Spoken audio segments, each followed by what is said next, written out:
Guys, simply put, the Seahawks overachieved most of the season. Seahawks had their parades. They all had their shirts with the middle fingers up. They had their shirts saying F everybody. And you know what? They even had the balls. Yes, I'm going to say it. They had the balls to say, let's run it back. I say, slow it down, baby. I say, slow it down, baby. Because the confetti just finally fell. The parade, the beers, and the Seattle Seahawks are officially Super Bowl 60 champions. Sam Darnold standing there at Lumen Field, a beer in one hand, the Lombardi trophy in their hand, thanking his parents, thanking the fans, thanking the organization for believing in him when most of the football world didn't. And listen, I get it. It was a cool moment. It was genuine. It was earned. Sam Darnold talked about belief and how the outside noise didn't matter because the people closest to him believed.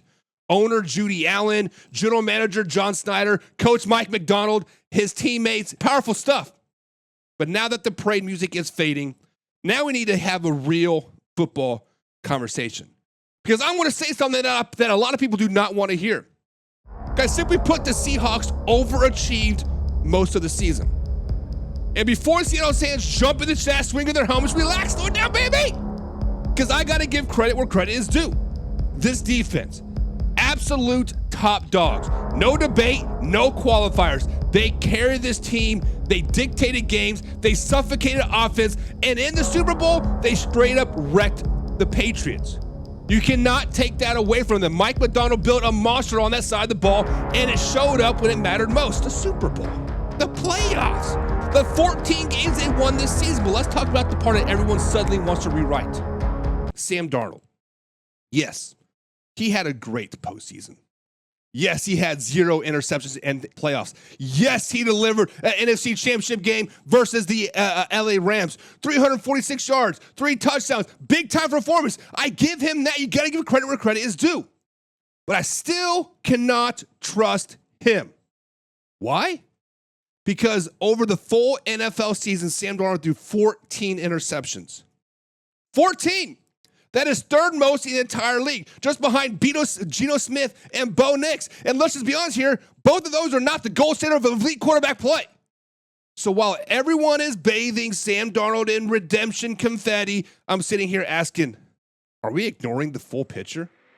Because without the running attack that they had, Charbonnet and Kenneth Walker III, without that ferocious defense, Seattle is not holding a Lombardi trophy. Matter of fact, Seattle's not even a playoff team.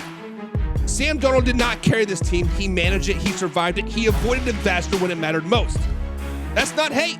It's the truth, and that's context. And if the Seahawks truly want to run this thing back, if they truly want to go back-to-back champions, if they want to avoid becoming the long list of champions that couldn't repeat, I'm going to say something bold here right now.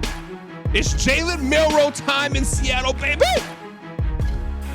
Let me say that again. It's Jalen Milroe time in LA or Seattle, baby. Inject the youth, inject the upside, inject the dynamic element into this offense that still doesn't have it. Because defense wins championships, yes, but quarterbacks decide dynasties.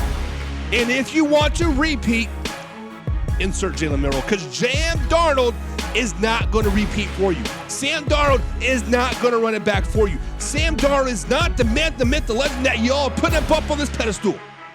But Man Hour Nation, let me ask you this question.